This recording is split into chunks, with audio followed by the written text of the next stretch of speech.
जो लोग कह रहे थे कि हम जंतर मंतर को घेरने का काम करें, मैं उनको खुला चैलेंज देता हूं, आपकी औकात हो तो आप आइए ब्रजभूषण के समर्थन में यहाँ प्रदर्शन कीजिए, ताकि हिंदुस्तान इस बात को भी देखे कि एक बलात्कारी के पीछे कितने और बलात्कारी खड़े हैं, एक ब्रजभूषण के पीछे कितने और ब्रजभूषण खड़े हैं, ताकि तुम्हारा चरित्र खुलकर के देश की जनता के सामने तो आए। देश का प्रधानमंत्री है जो कहता है कि मेरी 56 इंच की छाती है, और हिंदुस्तान के तमाम लोग इस बात की दुहाई देते फिरते हैं कि 56 इंच का छाती वाला प्रधानमंत्री इस देश का है। उसमें से 6-7 इंच की निकाल लो, और वो 6-7 इंच की छाती ब्रजभूषण की छाती पर प्रहार कर सके, उसको उठा करके जेल में डाल सके, ऐसा नहीं हो सकता क्या? ऐसा प्रधानमंत्री किस बात का, जो एक अदने से गुंडे से डर जाए? अरे आप तो जवानों पर राजनीति करते हो, किसानों पर राजनीति करते हो, छात्रों पर राजनीति करते हो, महिलाओं पर राजनीति करते हो, अब आप इज्जत पे राजनीति करने लग गए। अब याचना नहीं, रण होगा, ये रण बहुत भीषण होगा, क्योंकि बचाना है पूरे फेडरेशन सिस्टम को, इसलिए अब सलाखों के पीछे ब्रजभूषण शरण होगा। मतलब हिंदुस्तान अब इस कसौटी पर बैठ के आप पहुंच गया है कि वो चोरों की शर्तें मानेगा, बलात्कारियों की शर्तें मानेगा। क्या मजाक करते हो आप? अरे इन्होंने तो आज कहा है, वो भी डर इतना ज़्यादा सता रहा है कि अब कोई चारा नहीं बचा है, तो कम से कम बात पे बात मिलाओ ताकि कॉन्फिडेंस देखे हिंदुस्तान और ये कहे कि देखो तुमने कुछ गलत नहीं किया। अरे हमारी बेटियां तो बीते 10 दिनों से बिल्कुल मजबूती के साथ अडिग होकर के इस बात को कह रही हैं, किसी जंतर मंतर पे लगवाओ कुर्सी, एक मेरी और 7 कुर्सी और लगवाओ जिस पे बैठेंगी हमारी साथों वो लड़कियां जिन्होंने आप पे आरोप लगाए हैं। कराओ नार्को टेस्ट, दूध का दूध और पानी का पानी हो जाएगा, और लाइव टेलीकास्ट कराओ। बुलाओ अंजना ओम कश्यप को, बुलाओ गुल्लू देवगन को, बुलाओ चमन चोपड़ा को, बुलाओ रूबिका लियाकत को, करें लाइव लगा करके माइक, हिंदुस्तान सच तो देखे कम से कम।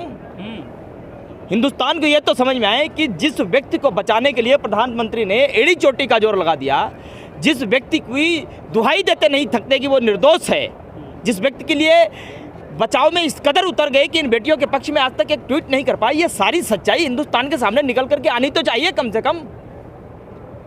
कब करेंगे ऐसा? वो हमारी बेटियां तो कह रही हैं कि सुप्रीम कोर्ट की आप एक टीम बुलाइए, आप करवाइए नार्को टेस्ट, लाइव टेस्ट करवाइए, पूरा हिंदुस्तान देखे कि सच क्या है और झूठ क्या है।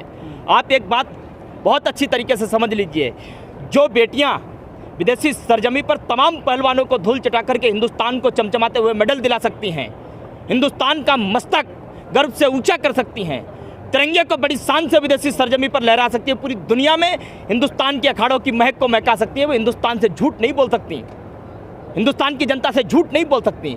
ये स्वाभिमान की लड़ाई है बिल्कुल। अब आप बताइए, कोई चोर, उससे पूछो तुमने चोरी की, वो कभी ये कहेगा कि मैंने चोरी की? बलात्कारी से ये पूछो तुमने बलात्कार किया, वो कभी कहेगा कि मैंने बलात्कार किया? और इसीलिए ये बेटियां जब आज सड़कों पर बैठी हैं, कई लोग इस बात के कसीदे पढ़ते हैं, मायने निकालते हैं कि ये लड़ाई कब तक चलेगी, इनको जीत मिलेगी कि नहीं मिलेगी। लेकिन मैं आपको बता देना चाहता हूं कि ये बेटियां जिस दिन इस सड़क पर अन्याय के खिलाफ बैठने के लिए आई थी, ये लड़ाई उसी दिन जीत गई थी। क्योंकि मैं मानता हूं इस हिंदुस्तान के लिए मेडल लाना बहुत आसान है, लेकिन इस देश की संसद में बैठने वाले जो बहन बेटियों की रक्षा की कस्में खाते हैं और जब वो रक्षक भक्षक बन जाएं, उस अन्याय के खिलाफ, उस अन्याय के खिलाफ लड़ाई लड़ना बहुत कठिन होता है। मेडल लाने से भी कहीं ज़्यादा कठिन काम ये बेटियां कर रही हैं। आज हिंदुस्तान की लाखों करोड़ बेटियां ये उम्मीद लेकर के बैठी हैं कि अगर इनको न्याय नहीं मिलता है तो हम अभी तो सामान्य घर की बेटियां हैं, अगर हमारे साथ इस तरीके से शोषण होता है कैसे हम आवाज़ उठाएंगे, कैसे न्याय हमें मिलेगा? उनकी उम्मीद ना हो, इसलिए आज ये बड़ी मजबूती से यहाँ बैठी हैं। और यही एक बात, कई लोग कहते हैं कि ऐसा भीड़ नहीं दिखती है। अरे हमें कौन सा शक्ति प्रदर्शन करना है? ये दिल्ली भी तो हमारी है, दिल्ली के लोग भी तो हमारे हैं, दिल्ली की सड़कें भी तो हमारी हैं। इस आंदोलन का उद्देश्य सिर्फ यही है, ये बेटियां हिंदुस्तान की करोड़ों बेटियों को यही संदेश देना चाहती हैं कि मैं मजबूती के साथ यहाँ बैठी हूँ। हर उस बात को पीछे करके जो समाज में आप पे पता नहीं कैसे कैसे टैग लगाता है, ये लड़ाई न्याय और अन्याय की है, ये लड़ाई आत्मसम्मान की है। और हर बेटी से ये कहना चाहती है कि तुम भी निकलो अपने घरों से, और ताकतवर कोई कितना भी हो, चाहे कितना भी उसे संरक्षण सत्ता का प्राप्त हो, लेकिन अन्याय के खिलाफ डट करके मुकाबला करो, क्योंकि शक्ति है तुम्हारे अंदर, ताकत है तुम्हारे अंदर। 15-15 रुपए के मेडल हैं, अगर वापस करना है तो पैसे वापस। अच्छा एक बात आप मुझे बताइए, ब्रजभूषण के घर में कम से कम 5 सदस्य तो होंगे कि नहीं होंगे? अगर इतने ही सस्ते मेडल मिलते हैं, ब्रजभूषण ने अपने घर वालों को कितने मेडल दिला दिए? औकात हो एक मेडल दिला के दिखाओ, अरे वो मेडल गले में तब पड़ता है जब एक पहलवान कम से कम 10 साल खून पसीना एक कर देता है, अपनी मिट्टी को बार बार वो चूमता है, 5-6 घंटे सुबह मेहनत करता है, 5-6 घंटे शाम को पसीना बहाता है, तब जाकर के कड़ी मशक्कत करने के बाद हिंदुस्तान का प्रतिनिधित्व करने का अवसर प्राप्त होता है उसे। और तब जाकर के जब वो हिंदुस्तान का प्रतिनिधित्व विदेशी सरजमी पर कर रहा होता है, पूरा हिंदुस्तान टकटकी लगा करके देख रहा होता है कि हमारे हिंदुस्तान को मेडल कब आएगा, हमारे हिंदुस्तान को मेडल कब मिलेगा। आपको एक आंकड़ा दे देता हूँ, पूरी दुनिया में अमेरिका और चीन ही 2 ऐसे देश हैं, ओलंपिक में आधे से ज़्यादा मेडल उन दोनों देशों को आते हैं। बहुत पहले चीन के पुरुष जो है प्रतिनिधित्व करते थे ओलंपिक्स में, लेकिन उनका स्तर बहुत खराब रहा। उसके बाद पुरुषों को नीचा करके उन्होंने अपनी महिलाओं को प्रतिनिधित्व करने का मौका दिया, आधे से ज़्यादा मेडल सबसे ज़्यादा चीन को मिलते हैं। और आप बात कर रहे हैं जिस हिंदुस्तान में आप बेटी बचाओ बेटी पढ़ाओ की बात करते हो, महिला सम्मान की बात करते हो, और जब वो बेटियाँ गर्व से हिंदुस्तान का मस्तक ऊँचा कर दें, उन्हें यहाँ 28-28 दिन 29 दिन 30 दिन सड़कों पर बैठना पड़ता हो। वो कह रहे हैं बदनाम करने की कोशिश की जा रही है, कुछ भी नहीं है।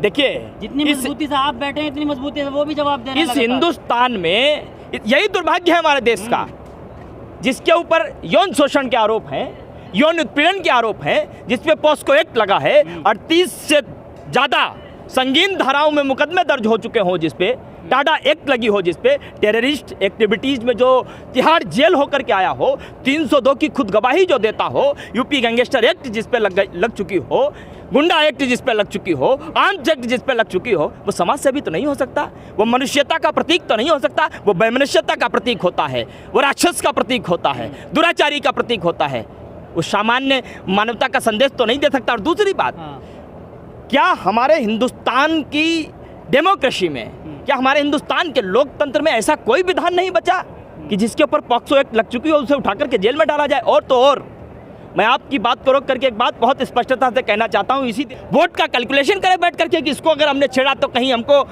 नुकसान नहीं हो जाए उत्तर प्रदेश में, ये कैलकुलेशन चल रहा है। अब आप बेटियों की अस्मिता पर भी राजनीति करने के लिए उतर आए।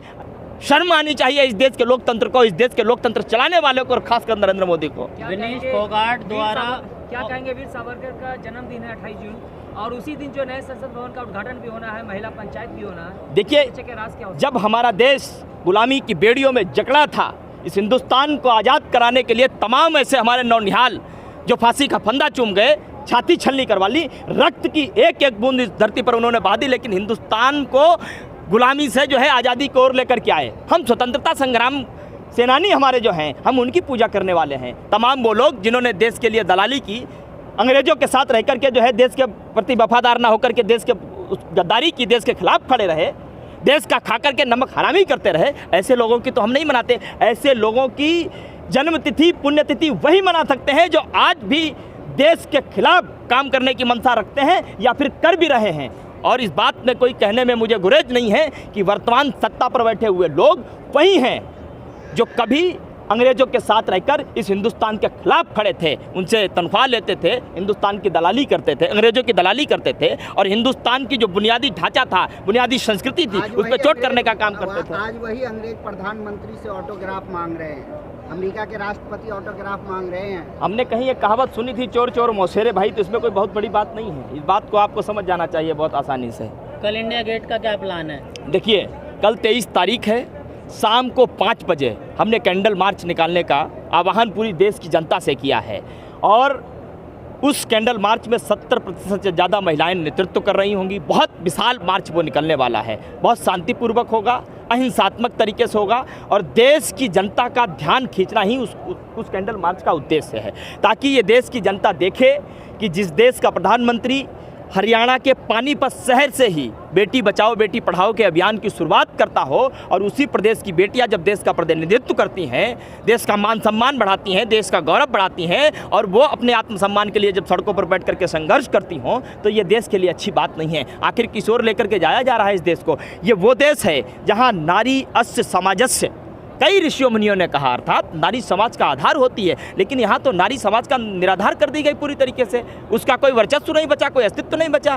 दिल्ली पुलिस से इजाज़त मिल गई कल के आपके? देखिए, इजाज़त मिले और चाहे न मिले, लेकिन ये हिंदुस्तान हमारा है, ये दिल्ली हमारी है, दिल्ली की सड़कें हमारी हैं। और एक चीज़ और बता दूं आपको, कई लोग पिछले कई दिनों से इस बात पर मुखर थे कि ब्रजभूषण के पक्ष में ये सेना खड़ी है, ब्रजभूषण के पक्ष में ये दल खड़ा है, मैं हिंदुस्तान के तमाम नफरती दलों को और सेनाओं को चेतावनी देकर के ये कहना चाहता हूँ कि इन बेटियों के पक्ष में हिंदुस्तान खड़ा है और हिंदुस्तान से बड़ा कोई दल नहीं होता, हिंदुस्तान से बड़ी सरकार नहीं होती। मैं तो चुनौती देता हूँ बार बार, आप आइए, थोथे बांस की तरह बजिए मत, करके दिखाइए। हमारी बेटियां सच के साथ खड़ी हैं, हमारी बेटियां न्याय के साथ खड़ी हैं, धर्म के साथ खड़ी है, इसीलिए आज मजबूती से यहाँ बैठी हैं। इनके चेहरे पर सिर्फ एक ही बात है कि अगर आज हमें न्याय नहीं मिला तो हिंदुस्तान की लाखों करोड़ बेटियां जिनके साथ शोषण करने वाले शोषण करते रहेंगे, अत्याचार करने वाले अत्याचार करते रहेंगे, लेकिन कभी भी वो न्याय के दरवाजे को खटखटा नहीं पाएंगी, डर जाएंगी वो।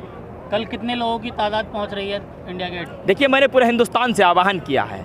हमारे लिए मायने 5 लोग भी रखते हैं, 5000 भी लगते हैं और 5 लाख भी रखते हैं। और आपको याद होगा कि 26 जनवरी के दिन हमने देश की जनता से आह्वान किया था कि अपने ट्रैक्टर पर तिरंगा लेकर के आओ। गिनती तो हम भी तब नहीं गिन पाए थे, तो हम पहले से आपको कुछ नहीं बता सकते। जैसे 26 जनवरी पर माहौल खराब हुआ था, क्या ऐसे ही कल भी माहौल? किसने कहा? ये तो रूमर फैलाया गया था। अच्छा, इतना सच बता दीजिए, इससे पहले दिल्ली में कभी 20 लाख से ज्यादा तिरंगे आए हों? कभी आए? फुटपाथों पर ट्रैक्टर भी तो चढ़ाया तो था। क्यों दिल्ली की नुकसान भी तो किया था। दिल्ली की चमचमाती सड़कों पर हमारे ट्रैक्टर नहीं चल सकते हैं? जो किसान इस हिंदुस्तान की जनता को धरती का वह स्थल चीर कर लाखों करोड़ों लोगों का पेट भरने में सक्षम है, वो अपना ट्रैक्टर लेकर के दिल्ली में घूमने में सक्षम नहीं है। ये क्या बात हुई? और इसलिए मैं आपको कहता हूँ कि आप